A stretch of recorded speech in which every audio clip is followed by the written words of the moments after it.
Nandito na tayo sa ating drafting phase between LPE and Happy Feet Emperors. We were talking about yung planning talaga ng LPE already directed na agad sa Happy Feet Emperors yung ba nila Granger. If you remember kanina guys, if you're listening, sinabi natin Daniel, it's to sa mga favorite na heroes niya. Yes. Almost every time ang mga teams when banning up against Happy Feet Emperors, ang binaban nila is Kaja.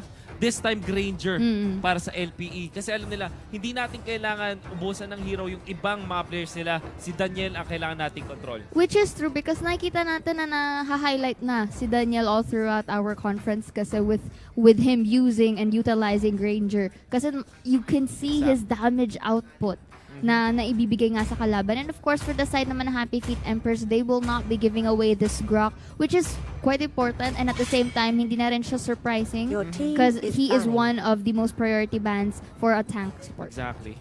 So now, that's Kaja ulit para sa LPE. I think that it's very important to take note kung paano na mag-draft ngayon yung LPE. If you're a fan of LPE ngayon or kung bagong fan ka pa lang, what you need to understand is this team is operating under the helm of Mr. Panda, the coach. Yes. And he is not afraid to sacrifice other bands para lang meron kang specific na bands sa kalaban. Tignan mo yung notebook niya. Almost paubos na yung notebook niya. Punong-puno pa. Tapos may extra sulat pa sa taas at sa baba.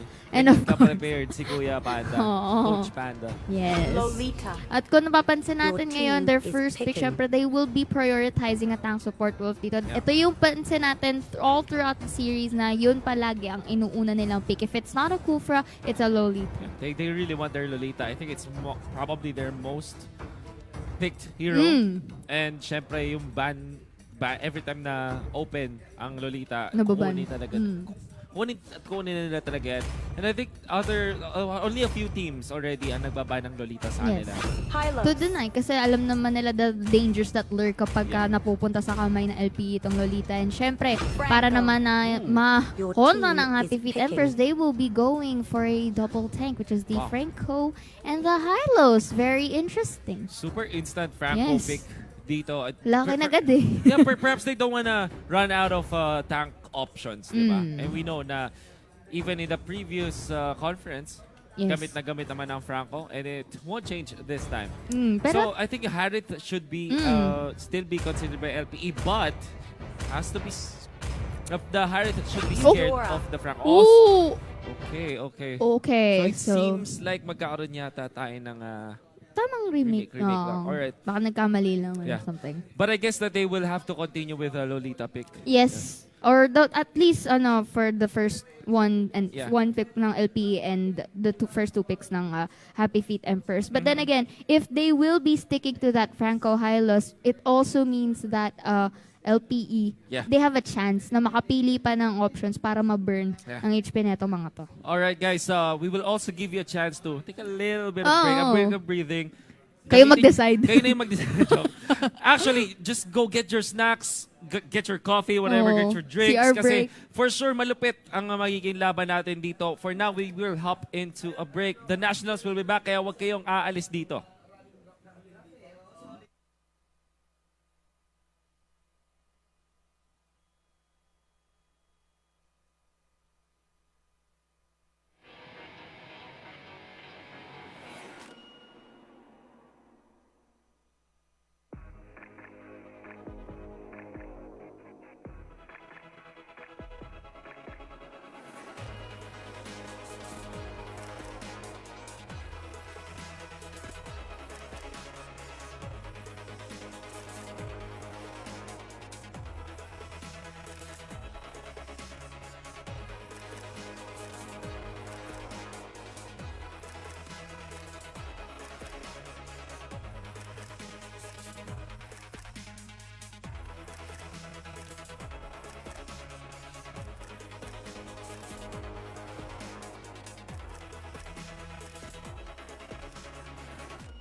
balik na tayo sa ating We are drafting back! quiz. Yun, Wolf and Zea, your casters. Pero ito ang mas importante, LPE versus HFE. Yes. Laos Auto Group Playbook Esports laban sa Hfe Vs Emperors. Ang draft ay nagsimula na. So, saktong-sakto din. Yun, nag-pick up tayo mula dun sa Lolita, madam. Yes. So, natuloy yung Lolita, pero yung Hylos, Franco, hindi. So, Hylos, Selena tayo dito. Kasi, I think it's understandable naman. Yes, kasi bigla nag-Eudora. Sabi natin, Eudora, ay, malinat. May malina. May mali na talaga.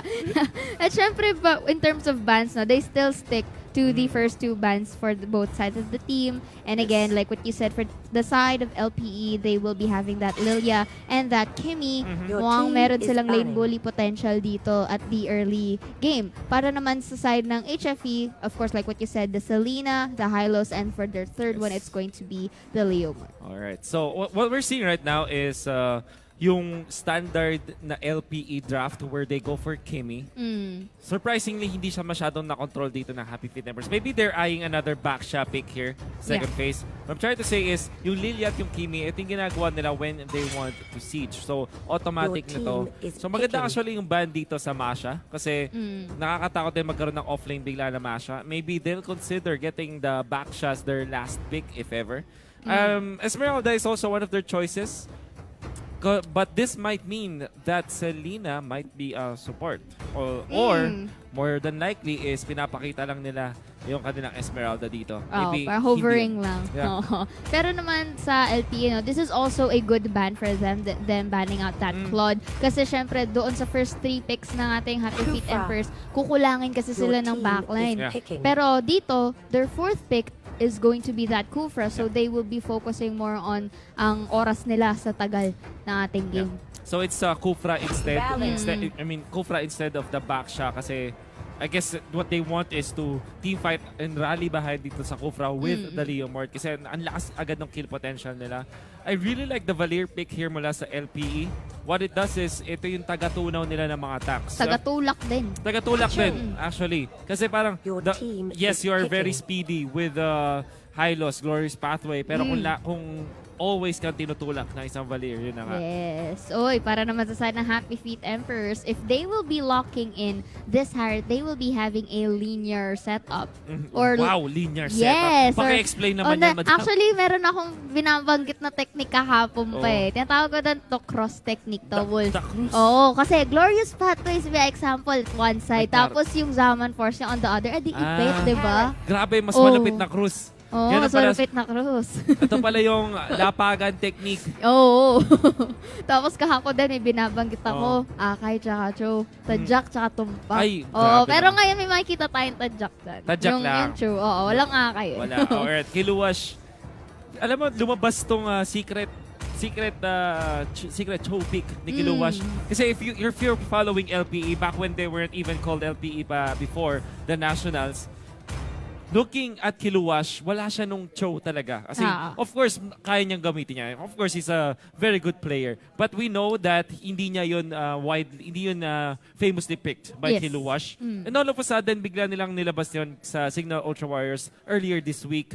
And now, even them, nung in-interview sila sa courtside interview, sinabi nila na naubusan kami ng heroes kay Ash, which is called Kiluwash, and bigla nila nilabas yung Cho, which was so effective back then and continuously na nila nagagamit ngayon. I'm excited to see more of this. Makikita nga natin kung talaga bang effective ang pagtadjak ni Ash dito as we head on to our first game in our first match of the day between Laos Auto Group Playbook Esports Eagles versus Hfe Vs Emperors. So LPE. Labanan ng ibon pala ito. Labanan ng ibon. Isang mataas ang lipad, isang malupit lumangoy. Oo. Yes, air and water air ang and water ang labanan. dito. Ang elemento natin dito. So early invade agad dito mula sa LPE. They can afford to do this because of their Kimmy. Again, sobrang lakas ng damage and they also have Valier. And syempre meron silang Lilia to take care of their own blue buff. However, sabi dito ng HFE, hindi, mas malapit kami. Meron din naman kaming taga-jungle, which is the Selena with the traps. Yes. And then, meron silang Harith na sobrang bilis mag-take din ng ating jungle. Oh, syempre kung preoccupied ang LP dito sa taas, yung Hfe Vs Emperors naman sa baba. Pero focus muna tayo dito, mukhang iniipit nila si Van. Ayaw nilang magkaroon at magagap. Mismo tamang poke lang at hindi na napapaligiran ka na namin. Grabe, isa laban sa 4 at syempre hindi na nila palalampasin yun, Wolf. Talagang kukuha sila ng pick-off kasi syempre they are taking too much time sa taas eh. Yes. So might as well have a pick-off than have none at all.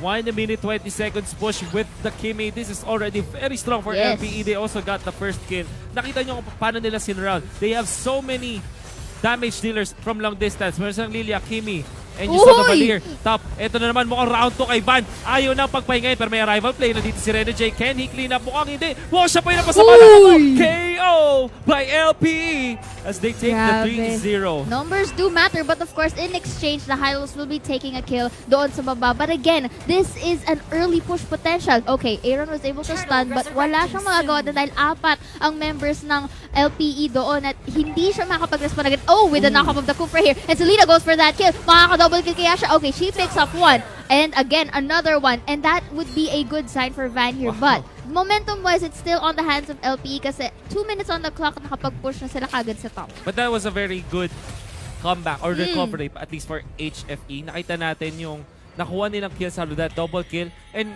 actually, nakakuha na sila ng even na nila yung gold ngayon, which kind of makes you think maybe LPE was overly aggressive dun sa may top lane. Now, Exort gonna be caught. There's a Luminous Blast. However, Magic Shoes ginamit na niya. Alright, but the Valier though was able to actually get advantage of that stun, but the Glorious Pathway will be used to escape. Pero may ipit dito si Harriet with 4 people of LPE as he gets the kill. Wow.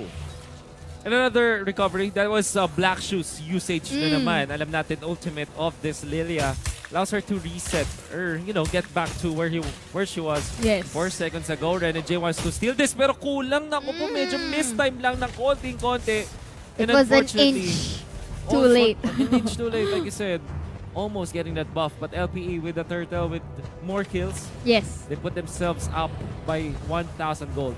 This the momentum and it's very fast-paced for the side of LPE right here. Bakit nakita natin paunti-unti na nilang kinokontrol ang mapa dito. And of course, here masikip ang potential harass dito ni Lilia at ni Selena doon sa ating side ng jungle ng HFE. Pero syempre, they can't really afford any more pickoffs right here kasi still this is 3 minutes and even though 3 minuto pa lang to, napaka-agresibo naman. And speaking last team, corner ng dalawa, Selena goes for that kill and Exort has nothing to do but to just harass them. Mabubugaw lang niya pero hindi nila makakontrol dito. But still are staying. Hfe Vs is still here.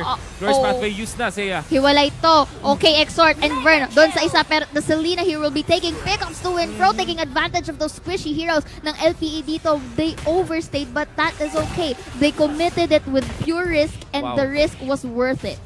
I like how Hfe Vs are, you know, team fighting against LPE. Alam nila when it comes to pick-offs, medyo lugi sila. But when it comes to full-blown team fights, Hfe Vs, they're so good with it. They have Glorious Pathway. Napakagandang team fight too. They have Zaman Force. Ito naman yung mga nilalatag ito. So latag matatag pala dito para sa Hfe Vs. Sabi ko sa'yo. Talaga.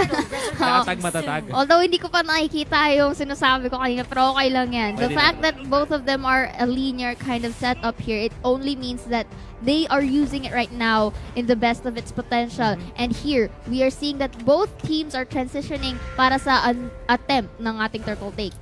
Now, mukhang meron yatang laban sa turtle dito. May nahuli na with the knock-up but Lasty able to run away. That's the Luminous Blast being cast here. At mukhang kukonekta na nga. They jump forward. They have the Glorious Pathway pero Lilia pa rin with the damage. And the way of the Dragon to isolate one. Kufra goes down. LPE takes 2. Yes, and of course, with that, they are in a good position now to take that turtle uncontested dahil nakapag-pick up sila ng dalawang members ng Hfe Vs Emperors. And although nakita ko nga ang initial strategy dito ng Hfe Vs trying to stun them and trying to go rather with that Glorious Pathway, they took advantage of that instead. Kilowash, doing Kilowash things. Kahit ano namang hero ibigay mo dyan eh. Just Ash things, right? Lagi mo lang siya sa offlane, mag-split push lang yan. Uy, tinamaan But of course, the Okay, Philippines is gonna be Mazazaman Force, and of course, looking here back, the Leomord will be having a pick-up, but the Lilia magkakaroon ng exchange. Vern, tamang tangke lang ng ating mga damages here. Numinon Blast, makakatama ng dalawa with that flicker. Kimmy, tamang free hit lang. Glorious Pathway to help with the movement speed, and Van just taking all that damage, but the Kimmy again taking advantage of it, goes for that kill, at makakapush sila ng Torres sa taas. Mag-way of the Dragon dito si Kilowash. Rene J, low on health, and again, was killed. What a play mula kay Kilowash. Pero makakuha sila ng kill sa top. Lalaban dito si Aaron sa kanyang mga signatures. What? Blasty! Protektado naman si Exort. And Exort, all he had to do is deal the damage with the Lilia. Daniel will try to fight this. Gusto niya makuha itong red buff na to sa core guard. Pero napaligiran siya bigla dito ng mga Agila. At ako po, naipit na nga si Daniel. Can he make it in time? Exort! Uy! Nagsurvive na konti pero mapapatay pa rin Daniel. Finally falls.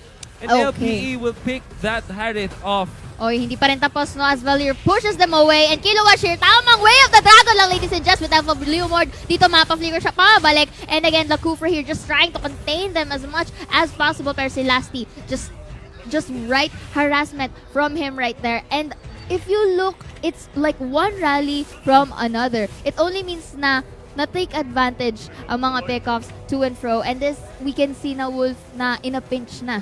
Ang Happy Feet Emperors. Well, they are indeed in a pinch right now. However, we can see still a lot of signs of life dito para sa Happy Feet Emperors. I'm actually looking at the late game. It's not that good para sa LPE, pero not that good for HFE either. So, actually, if we look at the late game, hindi na natin pag-uusapan kung sino yung mas scaling sa kanila. Of course, Kimmy sa marksman, but hindi siya ganun ka-scalable comparably sa other marksmen. Happy Feet Emperors nga lang, meron silang Harith. So, ito yung pwede mag-late. Kasi ito yung may physical attacks eh.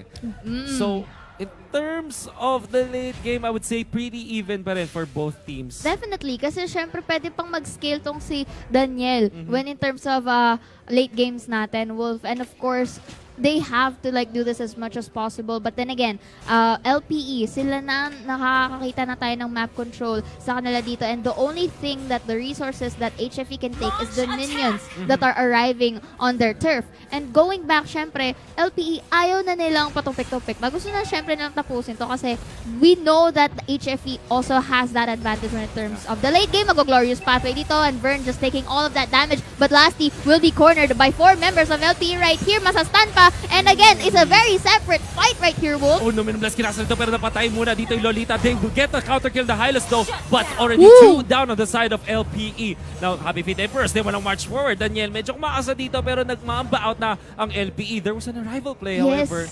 Wala dito kay Rene J, our Leomord. You know what? Siya na yata pinakamaraming Leomord pick-ups so far sa buong conference natin. And of course, quick check lang tayo sa ating mga items. The Gopher here already has the Athena Shield for, of course, additional pampakunat natin dito. And Leomord with the Bloodlust Axe, which is a good pace naman for our 8 minutes game. Pero if you look closely at LPE, yeah, it's really marching. Grabe. They're actually trying to make this mid-game work for them. So if you look at their itemization, parang gusto na rin nila tapusin agad. And I can't blame them. This is their lineup. They want to finish this early.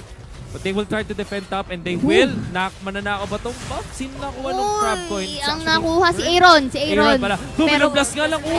Beautiful stun, and that Numinon Blast coming from HFE right here, and the Glorious Pathway will be used para makorner tong si Van. And again, makakakuha ng pick-off, but the Kimmy and Rio to the rescue here. And Daniel, mukhang siya naman na makakapagbaliktad, but numbers do matter as the Lolita takes that pick-off. That pick off bottom lane though. Nandun pala si Kiluwash. Naku po. Kaya pa niya mga si Renjay. Nice stun coming out from the Hylas as he runs away. Kiluwash lalaban na lang. Kasang patay pero kulang pa rin ang flicker as he's gonna be picked off. Then again, mission accomplished para kay Kiluwash getting that turret. Also, it was a good time para makapag-delay din at hindi makapag-push agad ang members ng HFE dito by exposing the base as early as 10 minutes on the clock. Take note, the Lord is already spawned by this time, Wolf. And syempre, ang pa-prioritize ng both teams is this objective. Now, onto the middle they go. You can see the items, Immortality already available para dito sa Lolita. Well, went for the Athena Shield. May time kasi in the meta na walang nag-Athena shield na diretso na sa Queen's Wings. But Oy. knowing that there's double magic dito sa HFP, nag-Athena shield na sila. Okay, speaking, nakikita natin na stun ang Kuya mo Kufra, tried to bouncing ball away to safety but was not enough. Lilia though, nakuha niya ang arrow ni Selena but syempre, like what we've been saying, magiging risky yun pagka pinasok niya yun. Word is here. Nakaabang mga members ng LPA wanna this buff. And lastly, in Exort here doing a very good job para i-zone out yung members ng Happy Feet para hindi maging sagabal ba sa pagkuha ng Lord. But of course, they know that they will be taking this objective. And si Vern, tamang sakto lang. Ayun, Dominon Blast masa-stun si Harit at makakuha ng patay dito. And of course, they will not waste any more time as they get another pick-off. And maputulak si Leomord with the Way of the Dragon. And of course, talo ang 4 sa 1. And here, although ma-reset ang Lord, it's okay. Walang casualty for the side of LPE. Oh, I take it back. Looks like the Selena magkakaroon ng isa. Yeah, that's 1 kill. Tumama yung kay Lilia, but the Purify is there. Aaron chasing, Aaron getting the kill. Pero ngayon, napakapagitaan na siya dito ng LPE. Napakagandang knock-up naman nun. Palitan na knock-up, but even better, yung kay Van dito. And another one bites the dust. Triple kill para sa Kufra. And we thought that HFV already lost that Lord fight, but no. LPE. Tamang win yun. Stumble on, win almost. Getting the winions. Buti na lang attentive ang Happy Feet Emperors doon. Oh, malakas yung reflexes. Pero kung papansinin mo nga, Wolf, kanina, no, hinintay ni Selena, ni Aaron doon na makalahati muna yung health nila with that Lord take. Tapos, kapag alam nilang mamamatay na yung Lord, saka sila pumasok. At ngayon, sila naman ang may opportunity para makakuha na itong objective. Exactly. With 1 down on LPE, this is a 4 versus 5 fight. Nagsimula na rin yung Happy Feet Emperors dito. May na-stun pa. Tumama dito kay Bimo. Mukhang yari pa yata yung bali. And that's the kill. And Lord will be taken by Happy Feet Emperors. All of a sudden, naka-double kill pa sila. Napatay pa nila yung Kimi. Nanakap nila dito si Lasty. Nakontrol pa nila si Lasty. Triple kill bigla para kay Renny J. The Leomord God of Conference number 2. The comeback is real for the side of Happy Feet Emperors right now. Sila naman ang sumasayaw dito sa ating battlefield as they take 3 people of LPE. And syempre, priorities nga naman, they will be pushing this middle turn right here. Oh my goodness. Woo! Happy Feet Emperors. Who would have thought nakakayanin nilang makapag-comeback ngayon? Oo, grabe. Mukhang talagang they are a threat right now.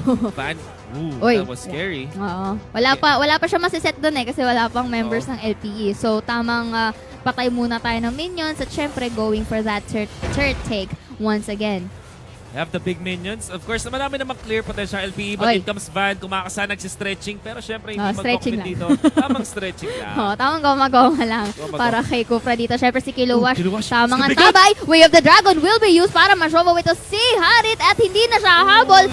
Ooh, that was a very good pick-off from him. Syempre, he will be forced to flicker out. Glorious Pathway, 3 laban sa 1. Hindi aabot. Luminon Blast. Gagamit. Ina-cancel ang Luminon Blast. And the Liliado will be having that shutdown against Selena. Here si Renege. Matutulak ng ating Valir. Si Lilia, tamang burst damage lang dito sa members ng HFE. At nabaliktad nga nila muli. Comeback after comeback. LPE soaring high this time. Ang ganda ng pick of the Kilowash. Kilowash, if he did not start that pick of the Harith, LPE wouldn't have gotten to this place, right? Yes. Napakagandang pitas doon kasi syempre without the Harith, walang damage yung Happy Feet Emperors apart from the Selena. And of course, si Leomord. But Leomord came into the fight where buo pa yung HP ng LPE, healthy pa. Alam natin, hindi ganun kalakas ang Leomord kung hindi siya yung taga-clean up. Yes. And we saw in that fight how good LPE was. Luminon Blast wasn't needed. Yung slow lang ng Luminon Blast, slow lang okay na. Pampa-delay lang para hindi siya makatakas agad. At kung papansin mo, ang galing ng ginawa ni Kilowash doon, hiniwalay niya yung si Harit, plus yung ibang members, tinulak pa pala yung si Leomord para hindi makapag-clean up. Yeah, and what he did was, di ba, dalawang cheat code doon muna. Tapos, Way of the Dragon muna para may additional knock-up pa after nung kanyang Way of the Dragon. Yes. So much control on the Harit and hindi siya naka-react. Galing ng pagkakatiming niya. Exactly. Syempre, of course, nakita natin dito, the Valir and the Kufra was able to build their immortality right now. And syempre, napaka-essential nga naman because, again, one more time! Kaka-jack tayo dito, ladies and gents. At si Vern, hindi siya makakapag-respo dahil alam nating tangka siya at hindi siya magkakaroon ng enough damage to actually pick that shoe off. At syempre, Lasty, Exort, and Bimo showing the pressure here onto the middle lane natin ng Hfe Vs Emperors. Tamang push lang para walang sagabal dito. Si Kimi tamang crit at binoburn. Si Vern dito, tamang glorious pathway para hindi makaalis. Pero nasta na Numenon Blast. But the Lilia will be getting that pick up again with that burst damage. You can't spell Kiluash without kills. At mukhang gusto na naman niya dito. Sinipa palayos dito si Aaron. Aaron already away, but this means the 2 inhibitors will go down. Stun connects Extort, Purify agad. Conceal play dito. They're dealing the damage and burn as well as the Leomord. They are in trouble. They have to run away. LPE gets game 1. Grabe, comeback after comeback. The rally is real for both teams. Pero syempre, we have seen that Laos Auto Group Playbook Esports dominated that game. Goodness. Grabe. It looked really wonderful for Hfe Vs Emperors na paakit na sila eh. Oo. Nahanap na nila yung kanilang footing. There was a good play against the Lord. Tapos ang ganda nung defense rin nila. They're already setting up but Kiluash happened. Para sa Kiluash LPE. happened.